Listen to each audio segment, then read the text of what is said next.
Hola, ¿qué tal? Buenas noches. Bienvenidos a Extra Noticias, Mesa de Análisis. Hola, ¿qué tal? Buenas noches. Es un gusto poder informarles.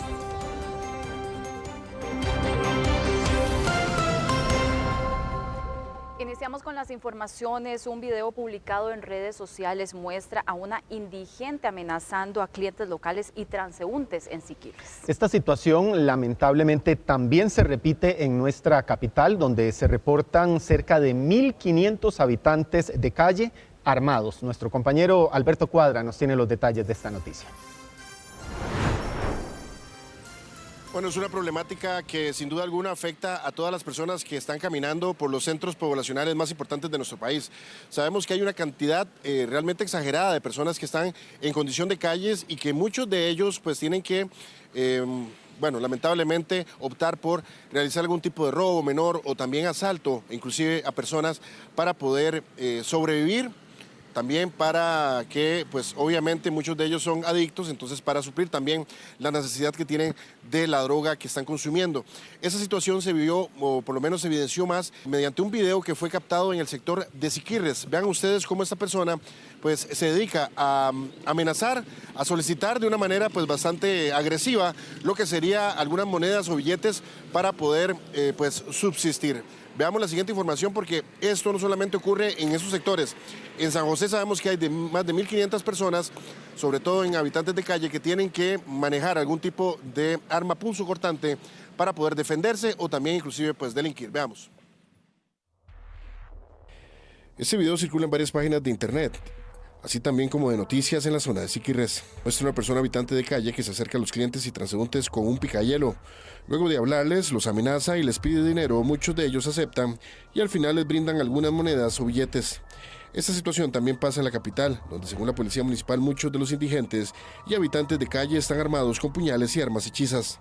El objetivo es evitar el ingreso de armas de fuego o armas punzocortantes o cualquier tipo de objeto que pueda comprometer o ser utilizado contra la integridad de las personas. Estos controles también se complementan con un dispositivo de videoprotección también muy completo que nos ha permitido tener monitoreo. Se calcula que unas 1.500 personas viven en las calles y utilizan algún tipo de arma blanca para defenderse o amenazar. Que algunos no están asistiendo ya a la escuela o al colegio, ya se ve una minoría, además de que ya la policía, pues como dije al principio, está trabajando ya en las calles, las tres policías, tanto Fuerza Pública, Policía Municipal y el OIJ, haciendo operativos, y esto también aminora la cantidad de denuncias que ingresan al OIJ, y le repito, la estadística dice que a veces son hombres, a veces son mujeres, adultos mayores sí es muchísimo menos la cantidad.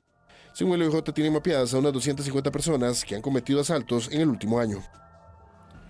Y estas son algunas de las fotografías que nos ha facilitado la Policía Municipal de San José de algunas de las requisas que han realizado algunos de estas personas, sobre todo habitantes de calle, personas que están en indigencia, personas que están en algunos lugares donde pues ya se ha botado la estructura principal y que ya pues son lotes baldíos y ahí se refugian, ahí es donde también consumen la droga e inclusive sorprenden a las personas que están caminando en las afueras de estos lugares. Bueno, como vemos son armas hechizas, son puñales, son cuchillos y muchos de ellos de gran tamaño. Así que bueno, estamos hablando de un problema que realmente está afectando a muchas personas y que está también evidenciando la inseguridad que vive nuestro país. Desde San José, este ha sido un informe de Alberto Cuadra para Extra Noticias. Muchas gracias, Alberto, por este reporte. En otras noticias, la policía detuvo a un hombre luego de que disparara hacia la vivienda de su expareja. El sujeto habría puesto en riesgo a varias personas tras la balacera. Las autoridades fueron alertadas por los vecinos, pues el sujeto realizó varias detonaciones continuas.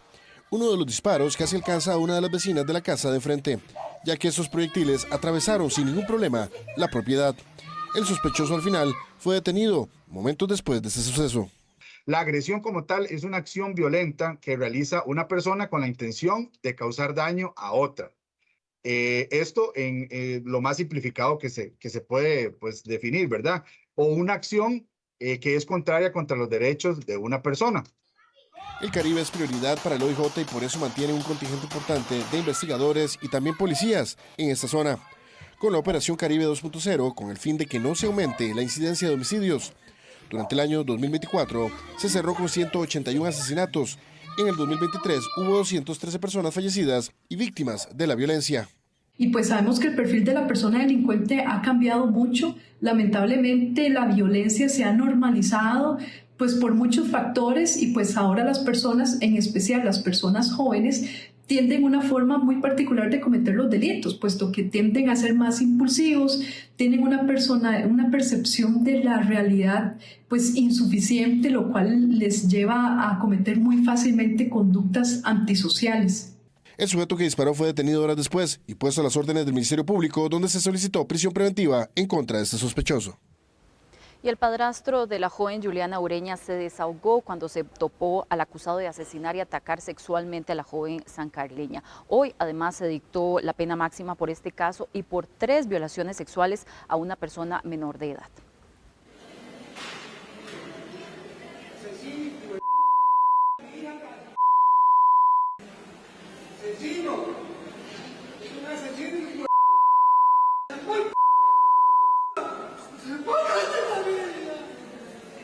Así fue la salida del ahora condenado de la sala de juicio custodiado por agentes del OIJ y el reclamo de don José Garus, padrastro de Juliana Ureña Quirós.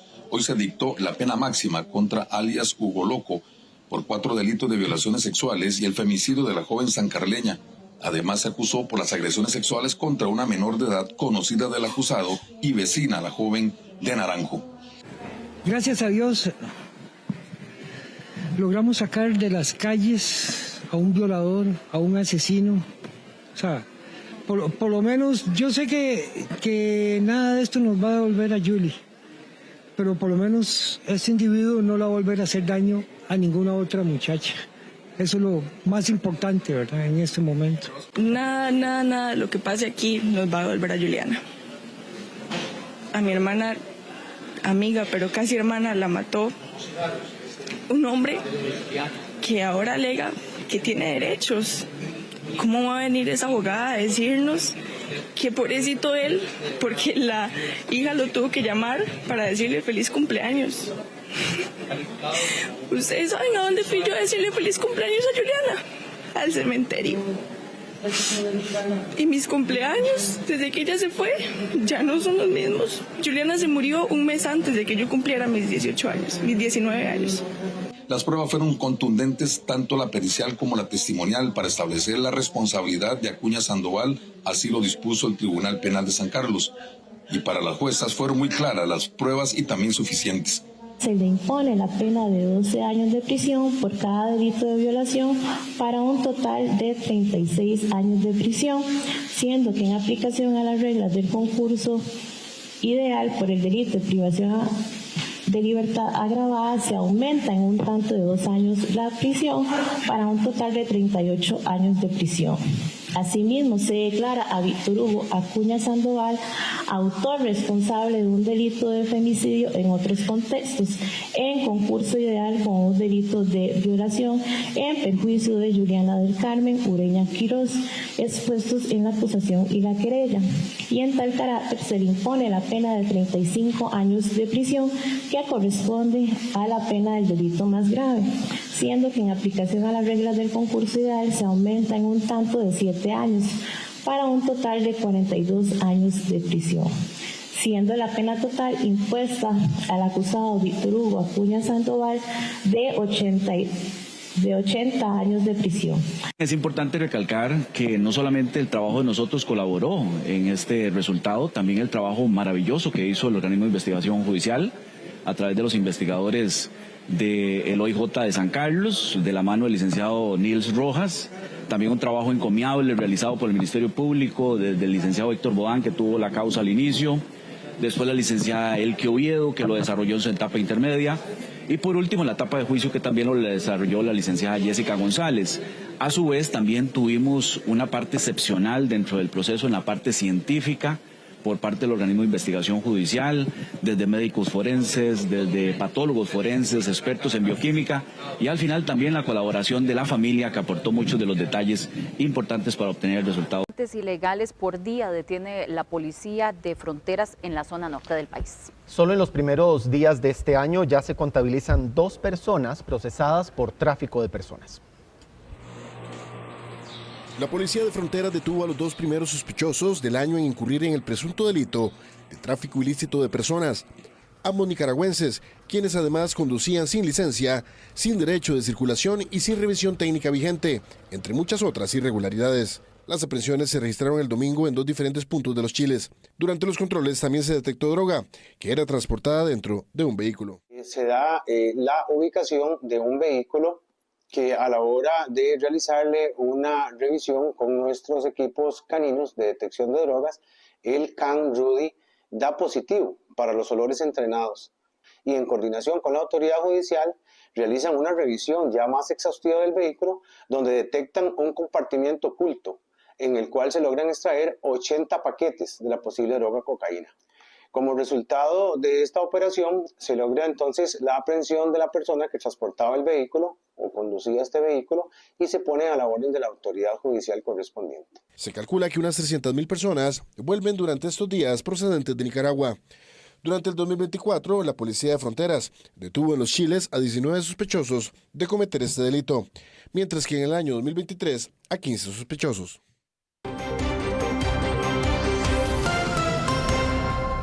Y la cosecha de café está cayendo en la zona de Los Santos debido a las condiciones climáticas. Ya se perdió una cuarta parte de la producción de este año. ¿Pero qué están haciendo los caficultores y las autoridades? Jeffrey Naranjo nos amplía esta información. Bueno, ante la situación y las afectaciones que enfrentan muchos cafetaleros acá en la zona de Los Santos debido a que ha estado lloviendo durante el mes de diciembre y el mes de enero y esto genera la caída del café, parte de las medidas que tomarán las autoridades, llámese sector cooperativo, gobiernos locales e incluso comisiones técnicas que se han creado, implican la solicitud a los diputados y al gobierno de la República para que se dé aprobación al fideicomiso que permitiría que los caficultores cuenten con dineros, créditos más accesibles incluso para hacer frente a este tipo de situaciones que les generan pérdidas económicas y a nivel de sus fincas. ¿Cuáles son algunas otras de esas medidas que anuncian estos sectores? Lo veremos en detalle a continuación. Cooperativas, municipalidades y caficultores pedirán al gobierno y los diputados aprobar el fideicomiso para el sector cafetalero, que permitiría que los productores cuenten con subsidios cuando se enfrenten a situaciones como la pérdida de cosecha que se da actualmente por las condiciones climáticas. Estar muy cerca del productor, en comunicación total con él, porque aquí no hablamos solo de una afectación climática por tema de caída de café, sino también en daños de caminos, que ha dificultado la labor de los productores. Entonces, estar de la mano cerca de ellos, ayudándolos en las circunstancias que ellos necesiten en términos de reparación de caminos y tener cuenta de cuáles han sido las principales afectaciones para presentar esta situación ante las instituciones gubernamentales para buscar mecanismos de ayuda eventualmente que puedan solventar un poco la situación para el productor.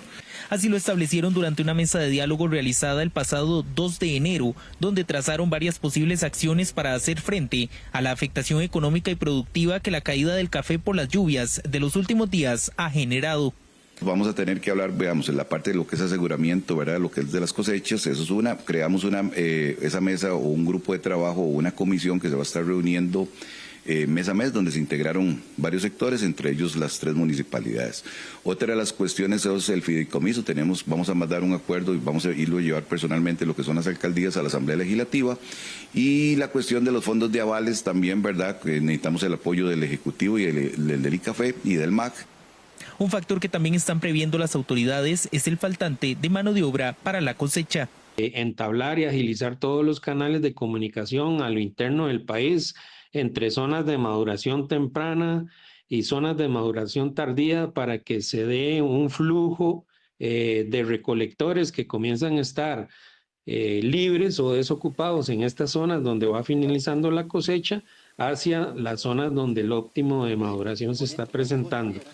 Para el 2023 se había aprobado una póliza de riesgo para los recolectores financiada con dineros del Fonascafé. Para el año pasado, el Ministerio de Agricultura y Ganadería aprobó 5.000 millones de colones para créditos que se otorgaron a caficultores afectados en la cosecha 23-24. Para este 2025 se espera que los fondos producto de la declaratoria de emergencia que se dio en los meses de noviembre durante las intensas lluvias y dentro del cual están incluidos 2 cantones santeños, Tarrazú y León Cortés, se logre dar una ayuda financiera para este sector, pues muchos caficultores aseguran la asistencia a sus plantas no será la más óptima este año ante las posibles pérdidas económicas que están observando. Bueno, cabe destacar que esta situación de caída del café ha generado que cerca de 277,000 fanegas sean reportadas como pérdida por parte de los sectores involucrados, por parte de las autoridades, y pues esto es una situación que sin lugar a dudas también preocupa a los caficultores, a los pequeños productores, pues ellos se preguntan con qué dinero se estarían haciendo frente al mantenimiento de sus fincas para este año en los casos de los sectores donde se ha dado mayor afectación. ¿Qué contaron Extra Noticias? Se lo mostramos en detalle en la siguiente nota.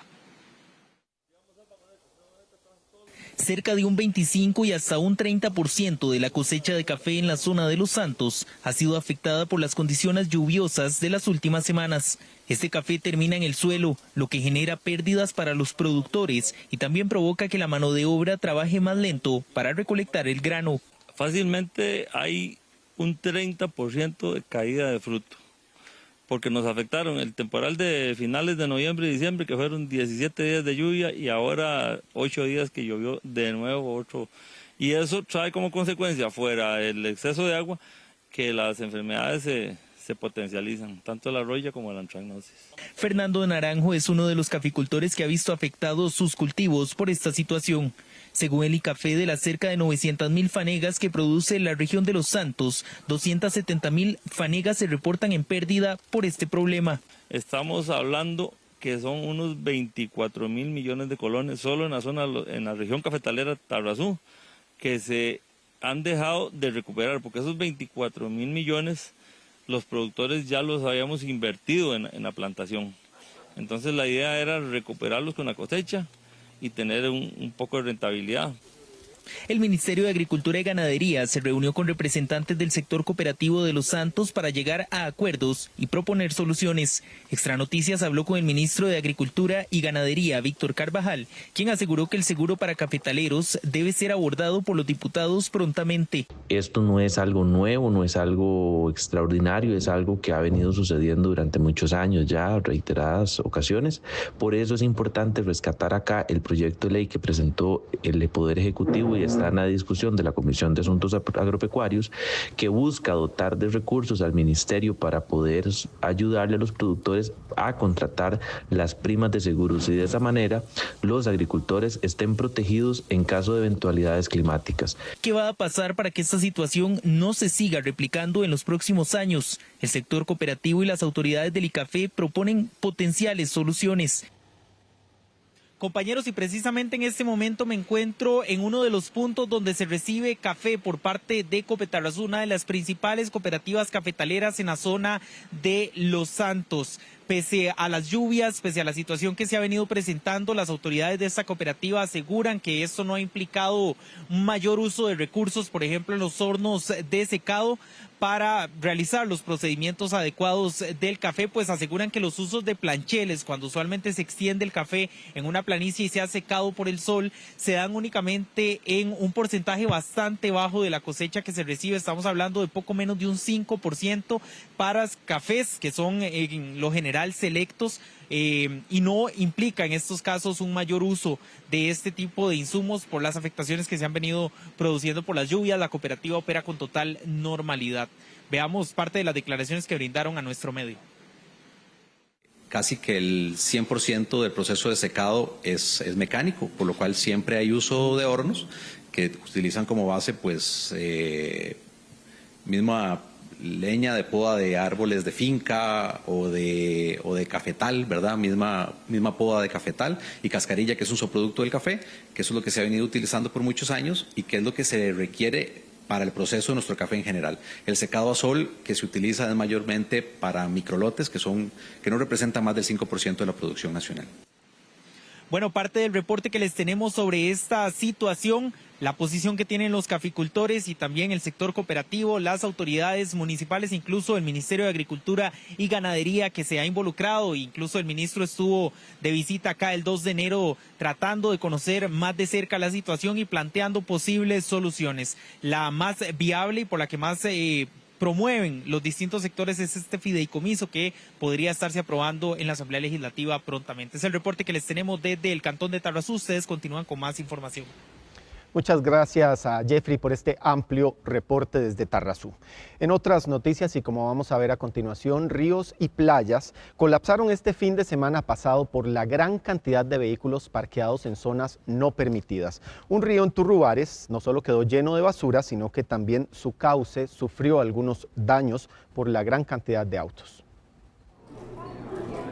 Estas imágenes circularon este fin de semana en algunas redes sociales donde se observa una cantidad de turistas dentro del cauce de un río en Turrubares. Según vecinos, muchos de ellos dejaron desechos y también dañaron árboles que están cerca de este río. Las autoridades hacen el llamado de no ingresar con vehículos motorizados a sectores como playas y ríos, así también como humedales, tampoco de realizar los tours ilegales. Existen sitios oficiales dentro de los parques nacionales en donde se cuenta con infraestructura y también se cuenta con las calidades para que el turista pueda desarrollar una visita responsable y llevarse un sano recuerdo de los parques nacionales a su hogar. Y mediante los sitios no oficiales, las personas pueden encontrar muchísimos peligros, como cuáles. Bueno, en las zonas montañosas pueden generarse extravíos al no haber senderos. Esto también puede generar que hayan interacciones negativas con vida silvestre que pueda aparecer en estos sitios. La circulación por esta zona se encuentra prohibido por ley ante el inminente daño que provoca el ecosistema de alto valor. Y es que circular con vehículos en estos lugares contamina, desestabiliza y erosiona la zona, daña su vegetación y genera perjuicios a la fauna silvestre. Por medio del Sistema Nacional de Áreas de Conservación SINAC, hacen un llamado a la población que visita las áreas silvestres y otros sitios de uso público a disfrutar de ellas, evitando el ingreso y circulación de vehículos a zonas no autorizadas. Y una escena que también se repite en estas fechas son las filas interminables de hasta 8 horas. Eso vivieron quienes este lunes fueron a la sede central del Registro Civil a solicitar su cédula. Y es que, según parece, muchos pierden el documento en las fiestas de fin y principio de año. Este fue el panorama este lunes en el Tribunal Supremo de Elecciones. Después del receso de fin y principio de año, cientos de costarricenses corrieron para obtener su documento de identidad. Ay, nunca me había tocado hacer tantas horas fila, 4 horas y media, desde las 10:30 de la mañana, desde allá, desde la esquina del Parque Morazán, hasta las 4:30 que le tomaron ya la foto. ¿Y cuál fue el trámite que vino a realizar? Renovarla, porque se había perdido la cédula, sí. ¿Y cómo fue el trato adentro? Bien, muy rápido, sí, todo bien. Bueno, realmente ha sido complicado. Hemos estado acá desde las 8 de la mañana, llevando solo, haciendo una lista grandísima de gente que llega aquí al Parque Morazán, ¿verdad? Y al final, son las 4:40 casi y no nos dieron la cédula. Nos dicen que es que el sistema coge unas y otros no, entonces que hay que esperarse 1 día, 2 días para que volver a venir a retirar la cédula. Durante esta semana tendrán horario ampliado en las 32 oficinas. Durante este tiempo extraordinario se atenderán únicamente lo relacionado con cédulas de identidad y tarjeta de identificación de menores. Desde este lunes y hasta el próximo viernes 10 de enero, el horario será de 7 de la mañana hasta las 5 de la tarde. El sábado 11 desde las 8 de la mañana hasta las 4 de la tarde.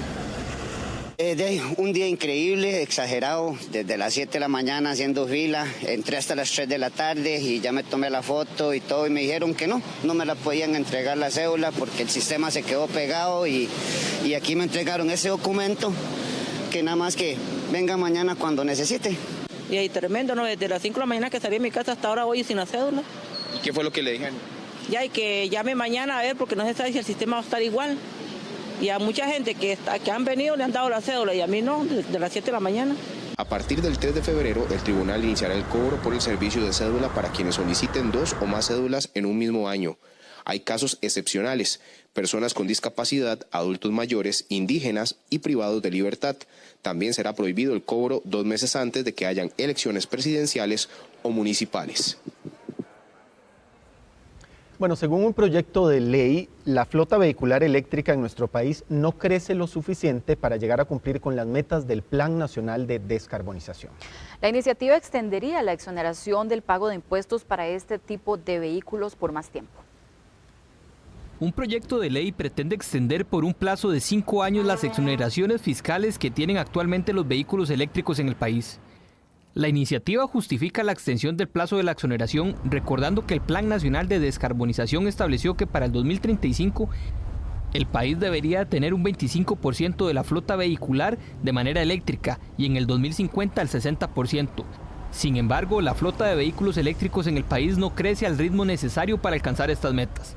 Además de reducir la contaminación y el ruido, la contaminación sónica y la contaminación por humo, yo creo que sí es importante prorrogar la compra de vehículos eléctricos para que el país tenga una flotilla más moderna y que no gastemos en combustibles fósiles, sigamos invirtiendo en la producción de energía eléctrica en Costa Rica, renovable y energía limpia. Y bueno, yo creo que este proyecto es importante para que la flotilla del país esté mejor y respiremos aire más puro. El proyecto propone además modificar el artículo 9 de la Ley de Incentivos y Promoción para el Transporte Eléctrico para introducir una tasa de descuento según el valor de vehículos en los impuestos de valor agregado, así como también selectivo de consumo y sobre el valor aduanero. El proyecto establece que los vehículos eléctricos estarán exentos del pago del impuesto a la propiedad de vehículos por un plazo de 10 años, iniciando que para el primer año sea del 100% la exoneración, del segundo año un 80%, un 60% para el tercer año, un 40% para el cuarto año y finalmente 20% de exoneración para el quinto año. El Ministerio de Hacienda tiene su posición muy clara respecto a dicha iniciativa. Nosotros estamos en contra de cualquier proyecto de ley que cree exoneraciones. Nosotros lo que hemos planteado es un proyecto que se llama FIBATES, que lo que busca es crear un costo para los autos que contaminan más y una reducción en el impuesto para aquellos que contaminan menos. Esa es la dirección en la que queremos trabajar para que haya un balance en la recaudación. Y no estaríamos de acuerdo con este proyecto planteado por el diputado Alejandro Pacheco. Datos del Ministerio de Ambiente y Energía señalan que de 2010 a marzo del 2024 han presentado un incremento de 6.081% en la flota vehicular eléctrica. Incluso de ese año a la fecha se pasó de 233 autos eléctricos a más de 14.000 en la actualidad. 92 denuncias en solo los primeros 6 días del año. Eso fue lo que recibió el Ministerio de Economía por aparentes incumplimientos con productos o servicios adquiridos en las recientes fiestas. En los primeros días del año se han registrado 92 denuncias de consumidores ante el MEC, principalmente relacionadas con incumplimientos en compras de productos y servicios. Bueno, este ha sido un inicio de año muy movido. Tenemos ya un registro de 92 denuncias. Los consumidores han presentado denuncias por temas que tienen que ver con la publicidad, con la información, por temas de garantías y por temas de incumplimientos contractuales. Entonces sí ha sido un inicio de año bastante movido. Recordemos que nosotros tenemos una plataforma que es totalmente en línea y que sirve para interponer las denuncias en donde quiera que se encuentre el consumidor, los 365 días del año, los 7 días de la semana, ¿verdad? Entonces es importante saber que tenemos esa disponibilidad a los consumidores, que no necesitamos venir a las oficinas o a las instalaciones del MEC para interponer una denuncia, se puede hacer totalmente en línea. Este número refleja la importancia de que los consumidores conozcan sus derechos al momento de realizar compras, especialmente en esta temporada de regreso a clases, cuando la demanda de útiles escolares aumenta considerablemente. Cualquier artículo nuevo, usado o reconstruido tiene una garantía mínima de 30 días hábiles.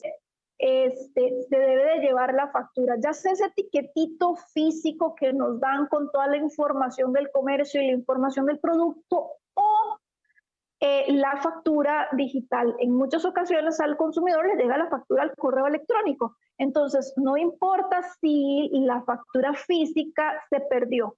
Mientras tenga la factura digital, esa es la que vale. Además, se recalca la importancia de revisar las políticas de cambio y devoluciones, ya que esto podría prevenir futuros inconvenientes. 18 rutas en Escazú quedaron destruidas tras los trabajos realizados por acueductos y alcantarillados en diciembre. Lamentablemente en ese cantón los conductores inician año nuevo y también huecos nuevos. Manejar en Escazú es casi imposible. Cada 25 metros, cada 10 metros o 5 metros hay huecos, zanjas y carreteras completamente destrozadas. Esa situación se generó en diciembre, cuando inició la sustitución de tubería. Sin embargo, la sorpresa se la llevaron algunos vecinos cuando al iniciar este año 2025 vieron cómo acueductos y alcantarillados rompió carreteras que estaban completamente nuevas. Nosotros entendemos claramente las quejas de los vecinos, han sido muchas.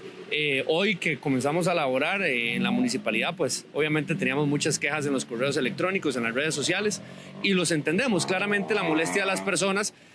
Aquí lo que sucedió fue que la IA realizó un trabajo para cambiar la tubería y eso fue lo que dejó las calles en este estado. Decirle a la gente que nos den un poquitito de tiempo, ya el miércoles de esta misma semana la municipalidad se va a hacer cargo de la reparación de las calles, vamos a entrar con maquinaria, con asfalto, vamos a hacer un trabajo de perfilado y carpeta nueva en todas estas calles que sufrieron esta afectación producto de ese cambio de tubería que realizó la IA. El daño principal ocurre en el centro del cantón, donde unos 500 metros a la redonda, comerciantes, conductores y peatones tienen que sortear los daños dejados luego de estas reparaciones. Sí, en realidad esto ha sido un tema que ha sucedido durante muchos meses. En realidad yo ya he ido 2 veces a la oficina de la IA aquí. Ya tengo una carta supuestamente apostillada y además donde yo hice una denuncia porque resulta ser que ya el tema de cómo está el material, una vez pellizcó una piedra a un carro y golpeó mi carro, ¿verdad? También hay un tema muy explícito sobre lo que son los comercios. Digamos, aquí tenemos una macrobiótica que ellos me dijeron, bueno, nosotros tenemos que limpiar todos los días de arena, tenemos un negocio allá donde también han tenido que cerrar las puertas y dejar una puerta muy, muy pequeña porque también se les está echando a perder. A nivel de lo que son, por ejemplo, yo soy una persona alérgica, este polvo me tiene terrible, yo tengo que estar lavando el carro por lo menos unas 3 veces a la semana.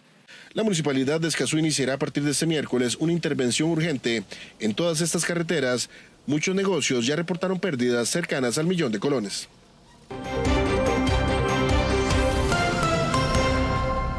Un innovador programa de tamizaje con pruebas moleculares facilita la detección de cáncer de cérvix en nuestro país. Este nuevo proceso permite un diagnóstico 98% más efectivo. Las pruebas de Papa Nicolau ahora se procesan con tecnología de punta en el Laboratorio Nacional de Citología de la Caja Costarricense de Seguro Social, aumentando la facilidad de diagnóstico de un 51% a un 98%. Este proceso automatizado, único en Centroamérica y el Caribe, incluye la identificación del gen que provoca el virus del papiloma humano, esencial para identificar a mujeres con alto riesgo de desarrollar cáncer. Gracias a utilizar el equipo SCOBA 6800 es posible hacer una identificación de los tipos de virus más propensos a desarrollar cáncer de cervix en las mujeres. Nosotros podemos identificar 12 genotipos de alto riesgo y podemos identificar el tipo 16 y 18 que son los más agresivos. El equipo robótico tiene la capacidad para procesar 800 muestras en 8 horas, lo que es clave en este avance. Se hizo una inversión de aproximadamente $5,5 millones para actualizar y hacer un cambio del Papa Nicolau convencional a la genotipificación para virus del papiloma humano de alto riesgo oncogénico.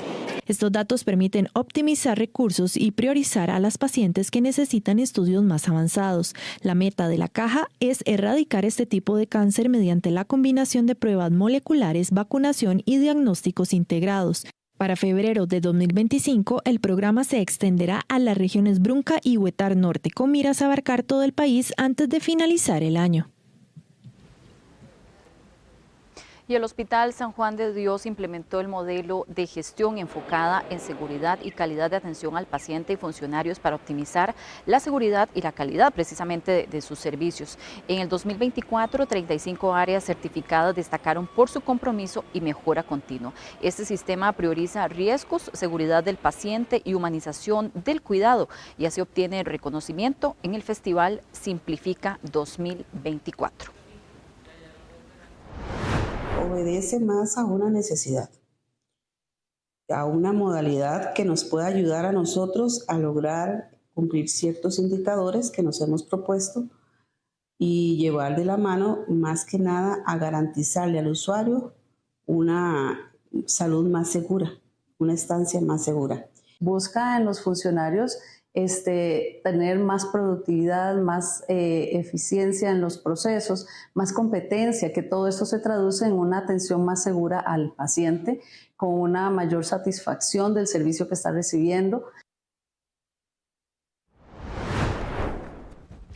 Vamos a nuestra primera pausa y al regresar el Banco Davivienda adquirió las operaciones de Scotiabank en Costa Rica, Panamá y Colombia. Volvemos con los detalles de esta noticia y además en nuestra mesa de análisis profundizaremos sobre los alcances de esta decisión.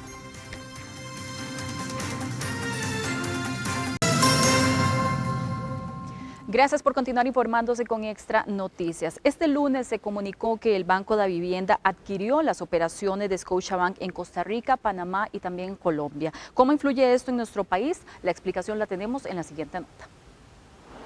Banco Davivienda suscribió un acuerdo con Scotiabank para adquirir las operaciones de este banco en Costa Rica, Panamá y Colombia. Según indicaron desde la entidad bancaria, los acuerdos permitirán que Davivienda lleve a los mercados latinos donde opera una oferta de valor innovadora y competitiva con visión global. ¿Pero esto cómo beneficia al país?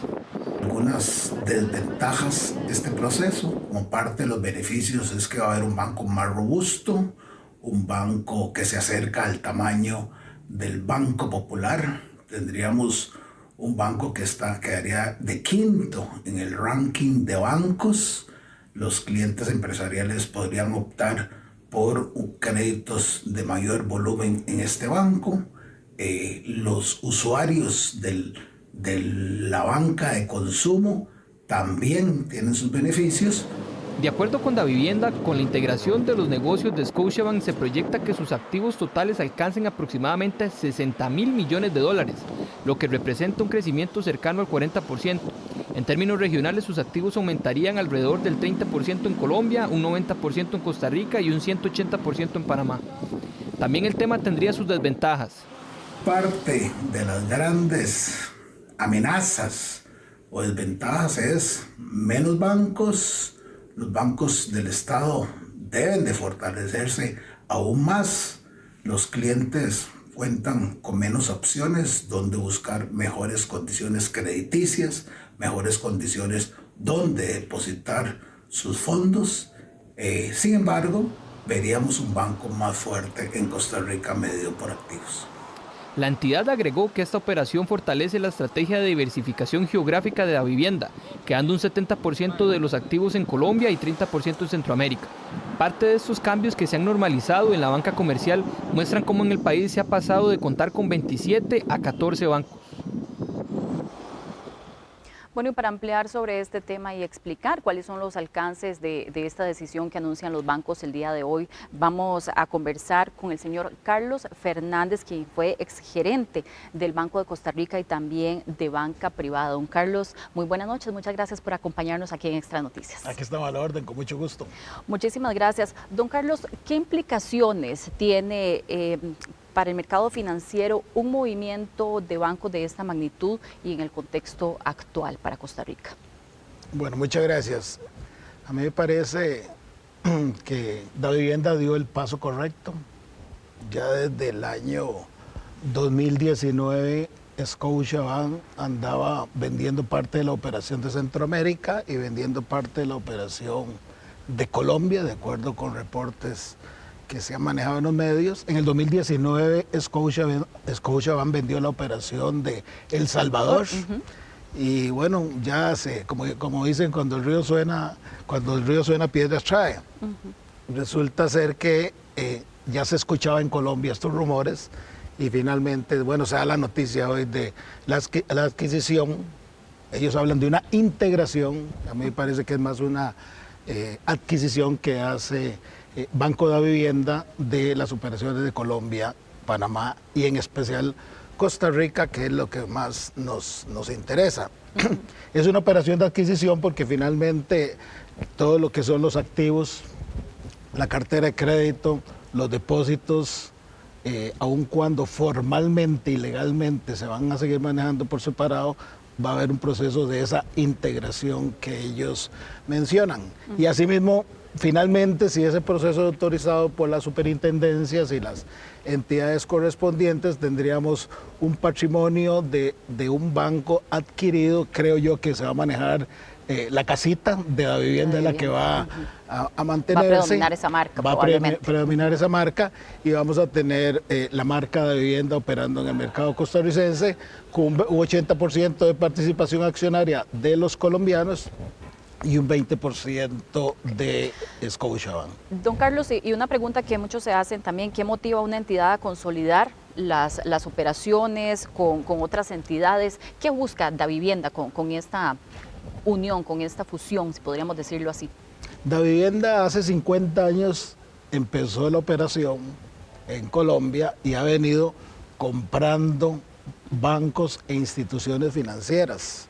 Pasó de ser una caja de ahorro y préstamo a hacer una operación bancaria con préstamos en vivienda. Posteriormente entró al negocio empresarial. En Costa Rica era el protagonista número 5, en el ranking de bancos el número 5. El paso para alcanzar al número 4 está un poco difícil, entonces compra Scotiabank y sube varias gradas para tratar o prácticamente alcanza al Banco Popular medido por activos y cartera de crédito. Ingresó justamente a Costa Rica comprando las operaciones de lo que fue HSBC, tengo entendido. Sí, compró HSBC y es lo correcto porque arrancar un banco de cero no es tan fácil y empezar a generar clientela es un poco difícil. Adquiere Scotiabank hace 12 años.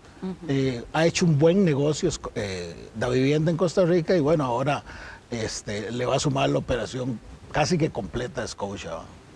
Don Carlos, en contraparte también nos preguntamos por qué acepta también Scotiabank entrar en parte de este negocio. Sus indicadores son positivos, como usted mencionaba, los posiciona en un tamaño muy similar, ¿verdad? A nivel de activos y de indicadores, en cuanto a cartera de clientes también muy similar. ¿Qué motiva también a Scotiabank a formar parte de este negocio? Bueno, lo que uno ha escuchado a través del tiempo es que el negocio en Centroamérica y Colombia para Scotiabank no ha sido el mejor.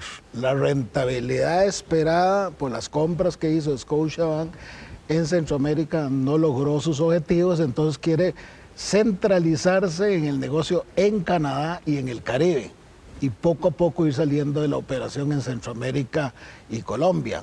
Va a quedar con 20% de participación, me parece a mí que en el tiempo le va a vender ese 20% a Davivienda. Sin embargo, es estratégico para Davivienda tener a Scotiabank como accionista para todo lo que es la operación y sobre todo las estructuraciones de grandes proyectos en América del Norte.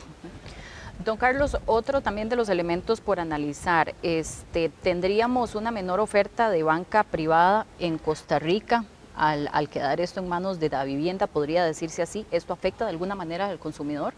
A mí me parece que no, o sea, lo que va a ocurrir es que va a haber un banco privado más robusto, un banco privado que puede colocar más crédito a las empresas, un banco que se va a enfocar con la experiencia que tiene Scotiabank muy fuerte en el negocio tarjetero, en el negocio de las hipotecas de largo plazo, en las pymes. Entonces va a haber un valor agregado para los clientes. Los depositantes pueden estar muy tranquilos. Yo no trabajo para Davivienda, pero el músculo de Davivienda en Colombia es sorprendentemente alto, es prácticamente más grande que toda la banca costarricense. Desde el punto de vista de los depositantes, ahí más bien van a estar más seguros con esa unión entre esos dos poderosos bancos privados. Y por otra parte también quedarían, si no me equivoco, si no es así usted me corrige, unos 6 bancos dominantes, fuertes en el país que concentrarían un 90% del mercado aproximadamente. ¿Cómo se ve esto en el mercado nacional? Sí, Costa Rica ha venido evolucionando en banca, que es un negocio, el negocio bancario es apasionante. El mundo también empezó con las fusiones y adquisiciones de bancos. Costa Rica pasó de 27 bancos que tenía hace 20 años a tener ahora únicamente 14.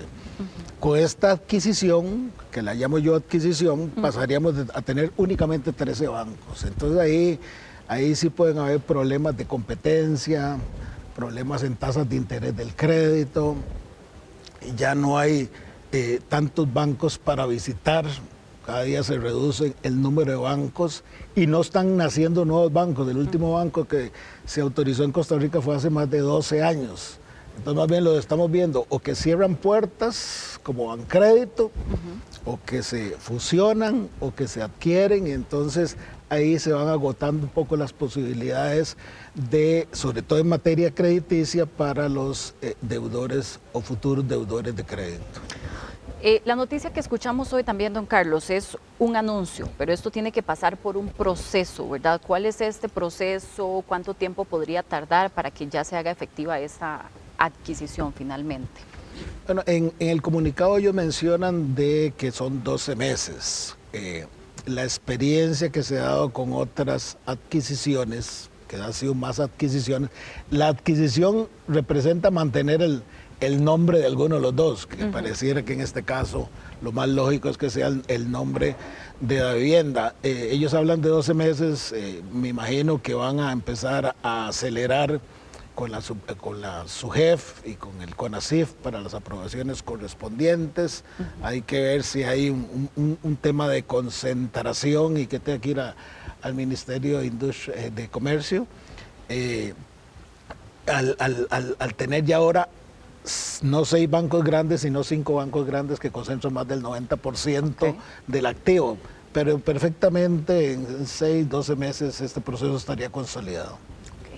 Y de momento, bueno, una de las principales preocupaciones también es para los clientes, ahora usted lo mencionaba, de momento todo sigue igual, de momento tenemos 2 bancos independientes, ¿verdad? ¿Qué pueden esperar a los clientes en estos próximos meses? Yo pienso que los clientes se van a fortalecer, las plataformas tecnológicas de Davivienda, porque yo soy cliente de Davivienda, eso sí, no trabajo para Davivienda, pues soy cliente, las plataformas tecnológicas de Davivienda son muy buenas.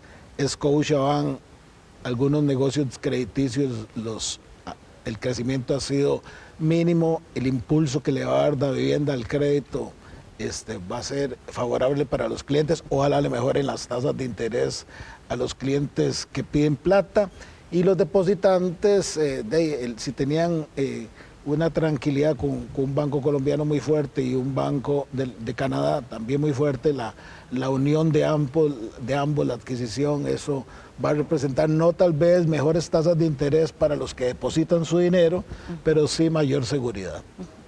Don Carlos, y otro elemento también que quisiéramos analizar con su experiencia es porque, bueno, hablábamos de esos cambios que ha tenido el sistema financiero, mencionábamos que Scotiabank antes fue Citi, ¿verdad?, en el país, y se integró con Citi, Davivienda ahora integra Scotiabank, pero también en el panorama del sistema financiero se habla de la posible venta del Banco de Costa Rica. ¿Qué pasa si se concreta este proceso de Davivienda y además a un plazo también esta venta del Banco de Costa Rica? ¿Cómo modifica eso el panorama del sistema financiero? Repito, ya no van a ser 6 jugadores grandes, sino van a ser 5 jugadores que representan más del 90% del mercado costarricense. Es una pregunta un poco difícil como exgerente del Banco de Costa Rica, pero yo sí creo que los bancos del Estado, cuyo dueño es el gobierno, Banco Nacional y Banco de Costa Rica, hay que fortalecerlos. Hay que fortalecerlos porque estos gigantes latinoamericanos que conocen perfectamente cómo se maneja el negocio en Centroamérica, no tanto los bancos que están al norte de América, que no han podido, digamos, hacer grandes negocios y tener buenas rentabilidades. Los bancos colombianos sí lo saben hacer y lo ha hecho muy bien el Grupo Aval, dueño del BAC, y lo está haciendo bien Davivienda y aquí lo va a hacer mucho mejor. Entonces, o se fortalecen los bancos del Estado, su dueño, que es el representante que es el gobierno, el Ministerio de Hacienda, o los fortalecen, o mejor pensar en la venta, porque los bancos del Estado hoy todavía representan poco más del 40% de este mercado, pero año a año van perdiendo participación de mercado porque los privados van creciendo en activos, en cartera de crédito, tal vez no en número de bancos privados, pues están haciendo menos bancos privados, pero más fuerte. Entonces la venta del Banco de Costa Rica es un tema fundamental y es un tema que no hay que desgastarlo al Banco de Costa Rica, hay que fortalecerlo, tener buenas juntas directivas, buenos gerentes y hacer que el banco crezca, y si se va a vender, que se venda bien vendido y no que sea un cascarón lo que vendan. Ya vimos el cierre del Banco Anglo, los costarricenses perdimos el valor económico de ese banco, se cerró el Banco Crédito Agrícola y más bien fueron pérdidas y no ganancias para la hacienda pública y para los costarricenses. Así es, don Carlos, bueno, vemos muchísimo movimiento, ya finalmente una duda que también queda cuando se da este tipo de fusiones, adquisiciones, usted decía que probablemente predomine, obviamente una marca, pero es probable que se dé el cierre de sucursales, también un tema con los empleos, ¿verdad?, de los trabajadores de Scotiabank, que puede ser que los absorba la vivienda o probablemente no. ¿Qué suele pasar en estos casos? Bueno, si uno analiza un poco dónde están los canales de distribución, que son las oficinas bancarias de estos dos bancos, están más en el gran área metropolitana, no están tanto ya en las regiones fuera del área metropolitana. Lo que uno ve, la lógica le dice y las experiencias es que si donde en un cantón muy pequeño hay un Scotiabank y hay una vivienda, va a prevalecer uno, que pareciera que así va a ser, por el 80% del patrimonio que va a seguir manejando de vivienda. La marca que va a prevalecer es la marca da vivienda. En todos estos procesos de fusiones y adquisiciones hay muchas economías de escala, hay muchas economías y hay mucha eficiencia, entonces su dueño va a querer ganar más plata y por eso está apostando a comprar el 80% o el 80% de Scotiabank. En consecuencia va a buscar la forma de ser muy eficiente y muy eficaz con el costo operativo. Entonces es probable de que la planilla de ambos bancos tienda a bajar un poquito en el tanto y el cuanto no se hagan más negocios, se abran más oficinas, pero en el tema de oficinas uno vería a nivel de cantones, a nivel del área metropolitana, menos oficinas que se repitan entre Scotiabank y la vivienda. Además, las plataformas digitales bancarias que van en crecimiento y consolidándose también tendrá un peso en este tipo de decisiones. Definitivamente.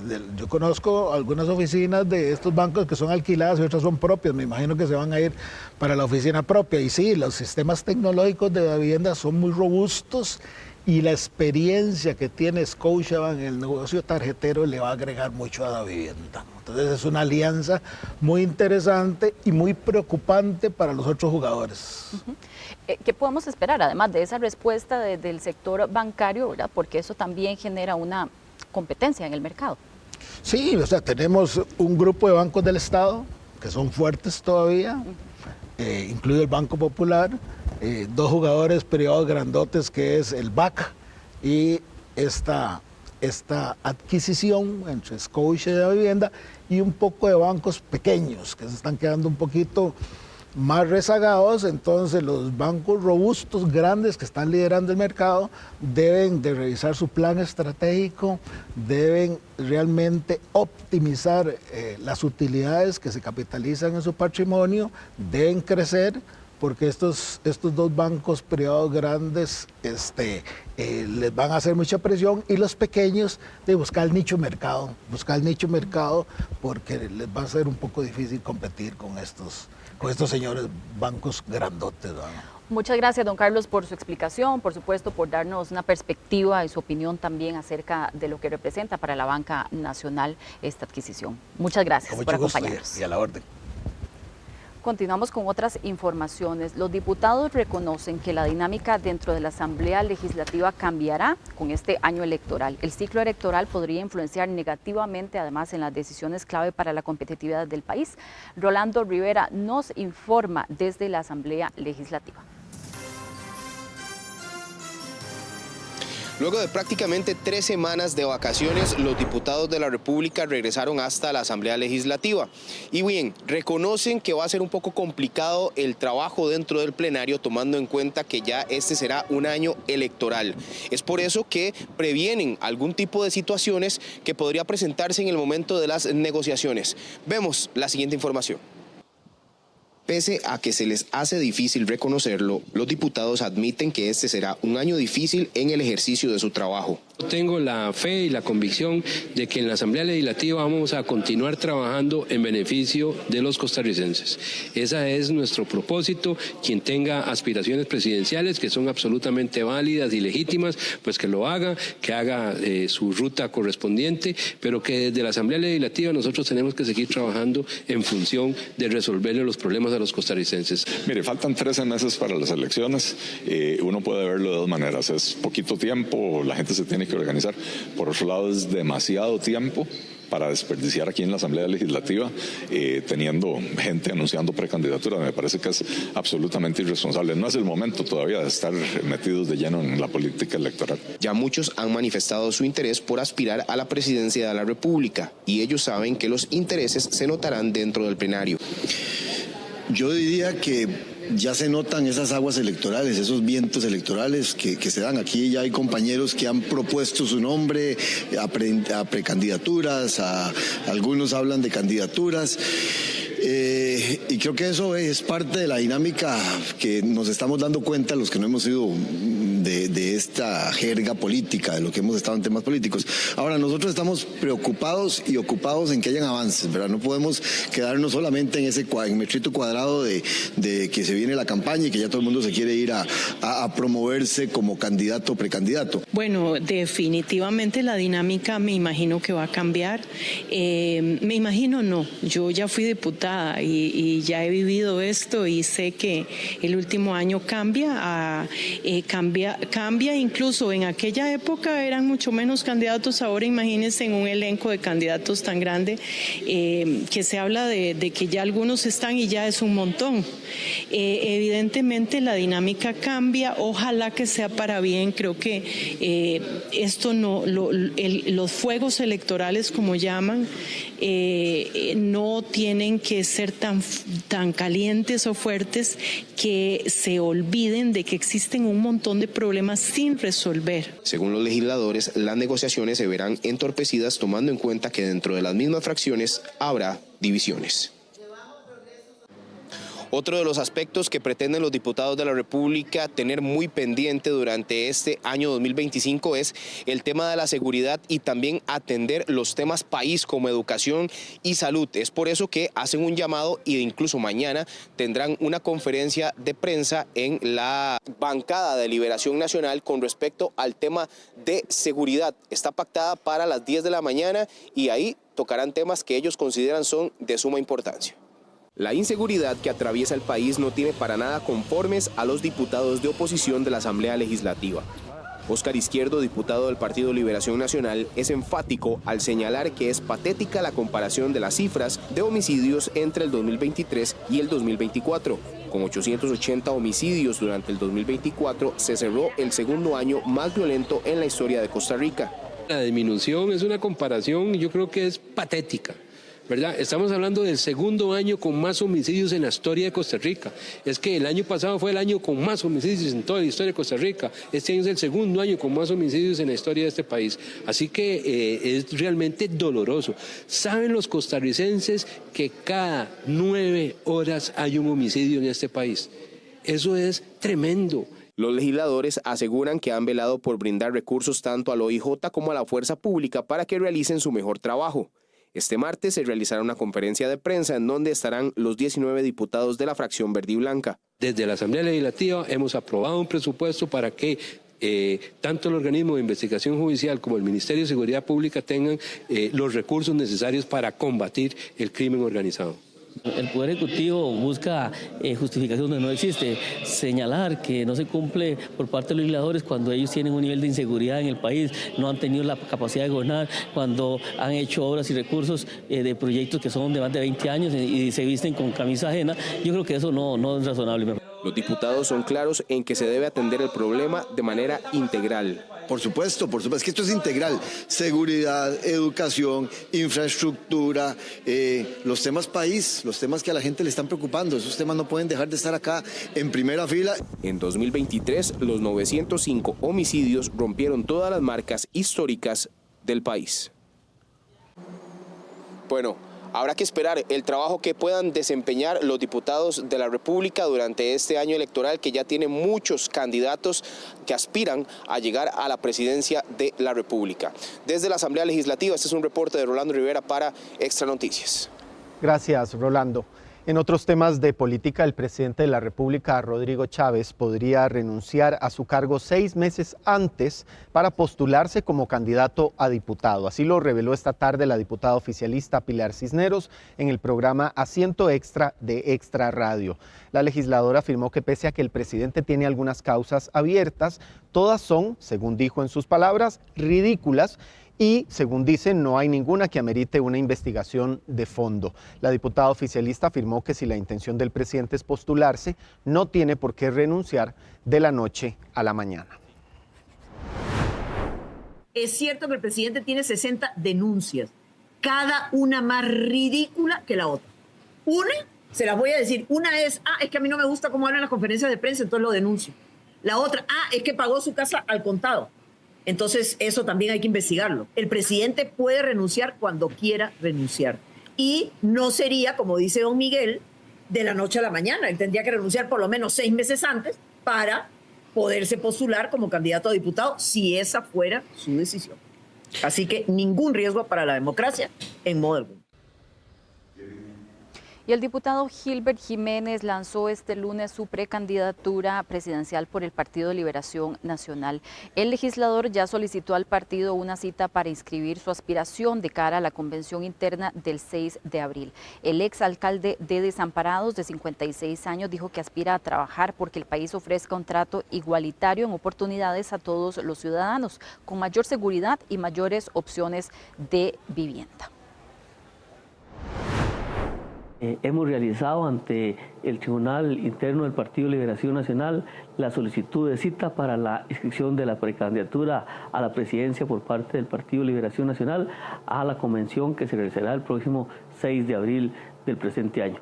Con gran orgullo, honor y por supuesto con la mayor esperanza, en donde los ciudadanos y ciudadanas tengan la oportunidad bajo este proceso democrático de elegir al mejor candidato o candidata y a la cual pues presento mi nombre con el mayor respeto.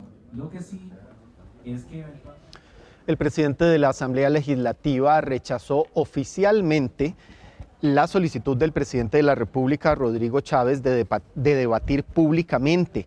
Por medio de una carta, Arias expresó, y citamos textualmente, la democracia es un gobierno de leyes, no de hombres. Y desde esa lógica constitucional, su invitación a un debate que involucraría a los presidentes de los 3 poderes del Estado no deja de ser, dice la misiva, una ocurrencia. Finalmente, Arias dijo, también me permito recordarle que la interacción normal entre los poderes del Estado se da mediante el diálogo respetuoso de sus funcionarios. Lo insto respetuosamente a no generar distractores que lo alejan de dedicar su mayor empeño a cumplir los deberes y atribuciones que le son propios como presidente de la República.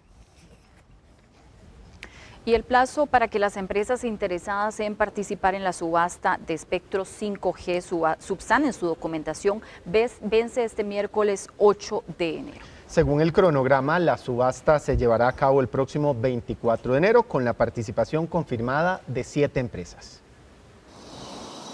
Al cerrarse el plazo este miércoles y las 2 empresas a escala nacional y las 5 a nivel regional ratifican su participación, podrían optar por ser parte del despliegue de infraestructura tanto en áreas urbanas como rurales de las redes 5G, con el objetivo de reducir la brecha digital en el país.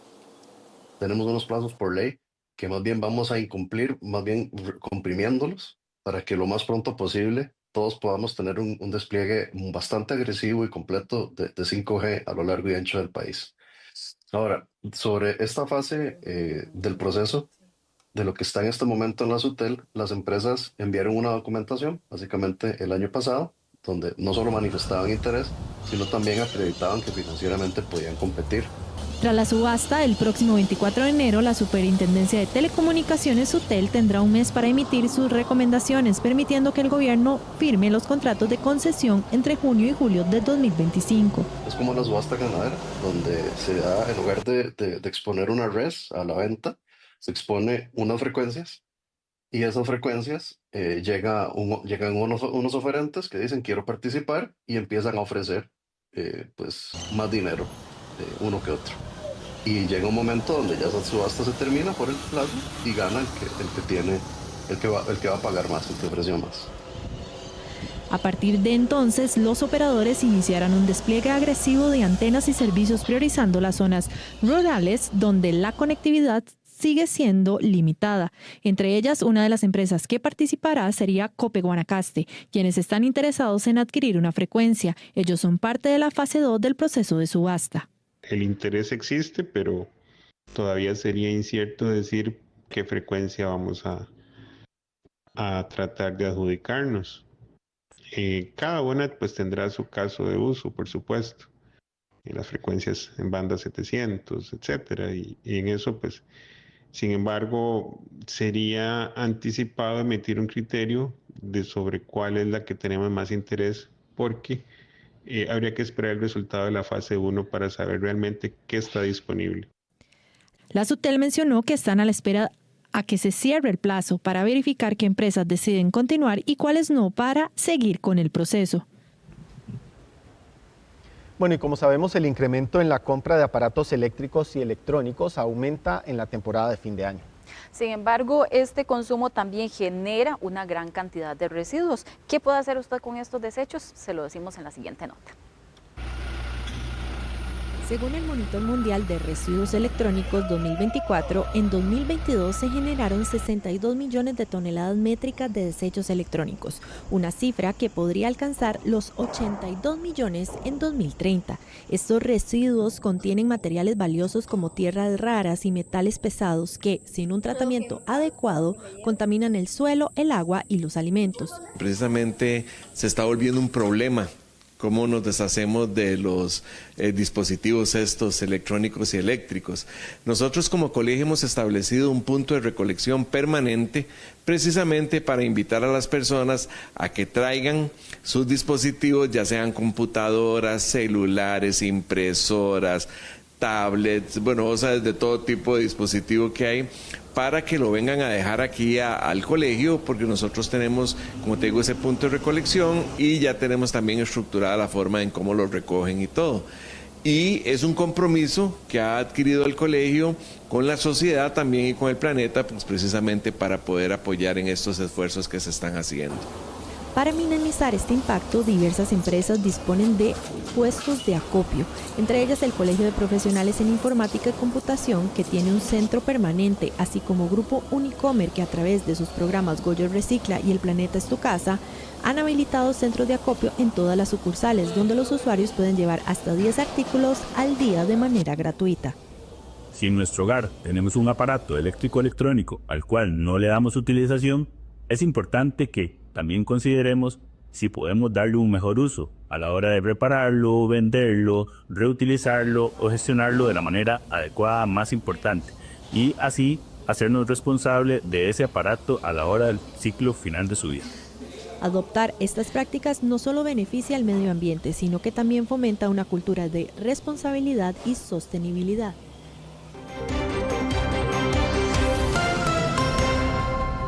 Y en el 2024 la Cruz Roja realizó 140 rescates de personas extraviadas en las montañas. Solo en 3 de estos rescates la Benemérita gastó más de 80 millones de colones. La Cruz Roja costarricense en el 2024 realizó 140 rescates de personas que se extraviaron en montañas, 3 menos que en el 2024. Se trata de personas que ingresan a montañas que no conocen y por una u otra razón no encuentran el camino de regreso. Yo creo que es la confianza, ¿verdad? La gente pues ahora tiene un poco más de tiempo, está en sus vacaciones, sale a caminar, no están preparados, no tienen los conocimientos suficientes para estar dentro de una montaña, van solos, no tienen una guía, entonces llegan al momento donde están en la montaña y pues pierden su camino. Y cuando ya no pueden recuperar la vuelta es cuando están en problemas, les agarra la noche y ya pues quedan dentro de la montaña. Esto tiene un gran costo para la Benemérita. Por ejemplo, el año pasado realizaron el rescate de las españolas extraviadas en las faldas del volcán Turrialba. Este tuvo un costo de 42 millones de colones. En costos le sigue el caso del accidente aéreo en el Cerro Pico Blanco, que tuvo un gasto total de 30 millones. Y por último está el caso de los senderistas extraviados en el Bajo La Hondura, en el Parque Braulio Carrillo, donde falleció una persona. La Benemérita gastó 12 millones de colones en este caso. Por su parte, los primeros 6 días del 2025 ya contabilizan 2 rescates en montañas. El 1 de enero fue la primera llamada de emergencia de rescate en montaña, que fue en el Cerro Antas, aquí en las montañas de San Rafael, donde se rescataron 2 personas con vida sin ninguna alteración. Se nos vuelve a alertar en el sector de Turrialba, La Suiza, de un adulto que entra a la montaña y no aparece. Entonces lo que reportan a la Cruz Roja Costarricense pues es una persona desaparecida en una montaña, y hoy a las 5 de la mañana hacen la incursión en las montañas de La Suiza y se encuentra un adulto con vida en buen estado general. Los socorristas piden a los senderistas a no ingresar a la montaña sin un guía. Ingrese en grupo, lleve buena hidratación y un silbato para en caso de extraviar pueda usarlo y guiar a los rescatistas. 2 asaltos a establecimientos comerciales se registraron este fin de semana en el Coyol de Alajuela y Guanacaste. En el caso de Alajuela, los comerciantes destacan que la mayoría de establecimientos han sido víctimas de la delincuencia. Este asalto tuvo lugar durante el fin de semana en un restaurante ubicado en el Coyol de Alajuela. 2 individuos armados y con sus rostros cubiertos irrumpieron de forma violenta con el objetivo de robar el dinero del establecimiento. Según fuentes policiales, el monto que lograron extraer supera el 1.000.000 de colones. Además, robaron 5 celulares de clientes. Al parecer, este no es el primer asalto que sufre el establecimiento. Según los comerciantes, la mayoría de los negocios ubicados en el Coyol han sido víctimas de la delincuencia. Ya asaltaron anoche casualmente el Bar Coco, y el bar que es un bar-restaurante, y anteriormente también aquí Super Góndola lo habían asaltado también. Levantaron la cortina, se fueron por debajo 2 muchachos, incluso yo me enfrenté a ellos y no los pude tener, se llevaron el porcentaje como de 300.000 pesos. Aquí la seguridad es casi que es muy escasa. De vez en cuando es que se aparecen, pero a pesar de que hay tanto comercio acá, sí debería ser un poco más regulada. ¿Sabes si acá en la zona ya han asaltado otros comercios? Sí, claro, aquí casi todos. Aquí como vemos este negocio del frente, el supermercado, casi todo. Ellos destacan que la inseguridad en la zona es bastante notoria. Por su parte, la Fuerza Pública indicó que para solucionar esta problemática están realizando más patrullaje en puntos específicos. No es frecuente en Alajuela, todo lo contrario. Los asaltos que se han dado principalmente en otros lugares de la región con esas características. Sin embargo, como les digo, ya hemos reforzado concretamente en la zona del Coyol con el grupo GAO y más hacia el sur con una fuerza de tarea adicional. El fin de semana también se registró un asalto a un local comercial en Guanacaste. Un sujeto con un revólver amenazó a la persona que estaba a cargo de la caja. Este se llevó el dinero y huyó del sitio. En el 2024 se registró más de 700 asaltos a edificaciones.